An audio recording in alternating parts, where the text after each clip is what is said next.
Another thing I wanted to talk about, and this is going to be a shout out to, let me see if I can find it, to another YouTuber, DAPP University. If you guys haven't followed DAPP University, definitely go follow him.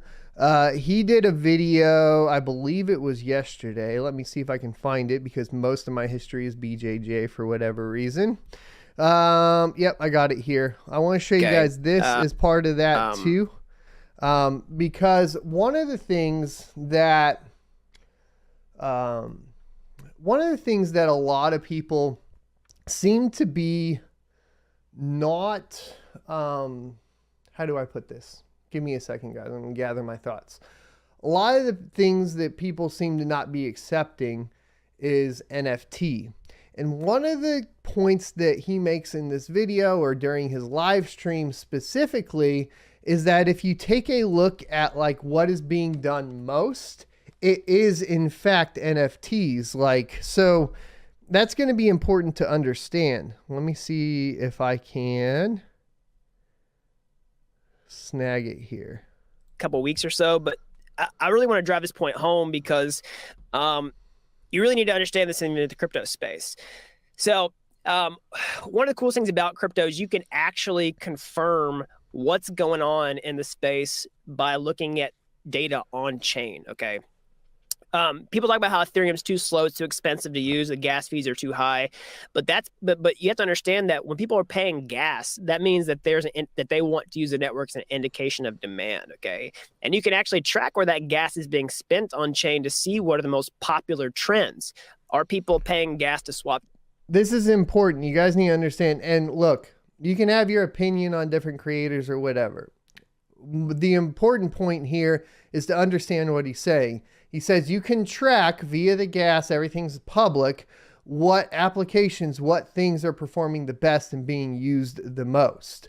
You can confirm all this, Tokens, right? are they paying gas primarily to, deposit into DeFi applications to earn yield? Are they doing it to trade NFTs? Okay, you can aggregate this across different DApps based on their category to see, hey, here's the most popular trend. People are mostly swapping tokens. People are doing this, people are doing that, right? So, kind of when the crypto boom really happened over the past couple of years in terms of what's been happening on chain, probably one of the most popular things that people were doing was swapping tokens. Basically, that was one of those popular things, right? And you saw that Uniswap was basically the most popular application on top of Ethereum. Right. And just a year ago, right? Just a year ago from today, we weren't really talking about NFTs on this channel at all. I don't think at all, right? And there was this shift, and you can see it in like the types of dApps that are being used, right? From, DeFi, which was kind of the big thing, using Uniswap, using SushiSwap, PancakeSwap, all these competitors came out, QuickSwap, whatever you want to, we could go down the list. And then it kind of started shifting to like talking about OpenSea, Rarible, what's going on with all of this metaverse stuff. But how it's changed now is that basically OpenSea has actually surpassed Uniswap and has become the number one most used product on Ethereum. Okay, you can actually see that the amount of gas being spent on these different apps has gone to OpenSea and has caused it to become the most in-demand application in terms of gas expenditure on top of Ethereum. So why is that important? I mean, because a lot of people, like, especially as miners, like, we may not be paying attention to this sort of market shift as much, but why is it important to basically acknowledge that OpenSea is kind of the most used application built on top of Ethereum? Well, it's important for a couple reasons. One, it tells us that no matter what your opinion is on NFTs and their viability, they are what's carrying along the crypto market right now. That's kind of the deal.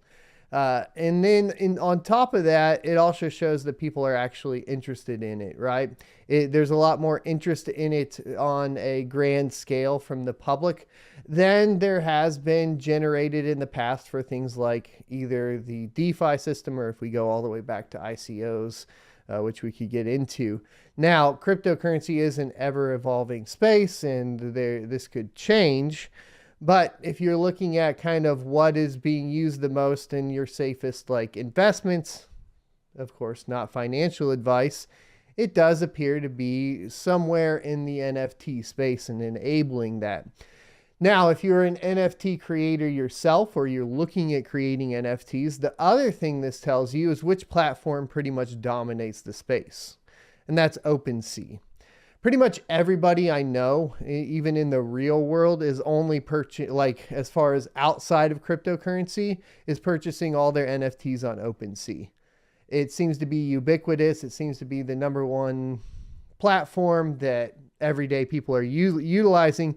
And even though OpenSea has their issues, as an NFT creator, you're probably wanting to look at that platform. These are the things that you need to pay attention to in any space, right? Kind of like the good thing about Ethereum and just cryptocurrency in general is it's all out there for the public to review. You can go out there, you can see which projects are kind of going up and which projects are not being used as much and so on.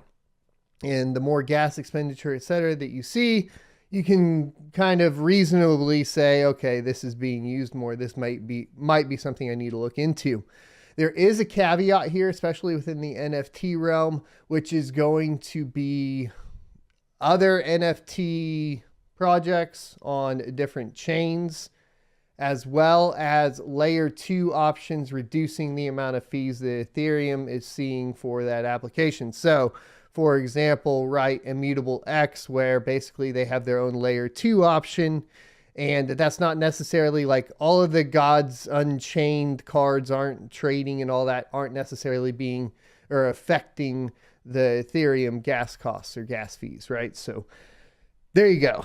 That's kind of a side tangent, but I thought it was important primarily due to the fact that like I've been even very standoffish against NFTs. But to completely ignore the relevance of them from that perspective, just like how much is being spent on them, it way outweighs DeFi at this point and anything else being done with cryptocurrency. So it's important to understand that and not be closed off, right? We have to be able to adapt. I hope you enjoyed this clip from the Crypto Mining Morning Show every Monday through Friday, 7:45 a.m. Pacific and 10:45 a.m. Eastern Time. You can check out more clips here, or if you're interested in checking out the entire live show, you can check that out down here. Thanks for watching, and I'll see you next Tuesday.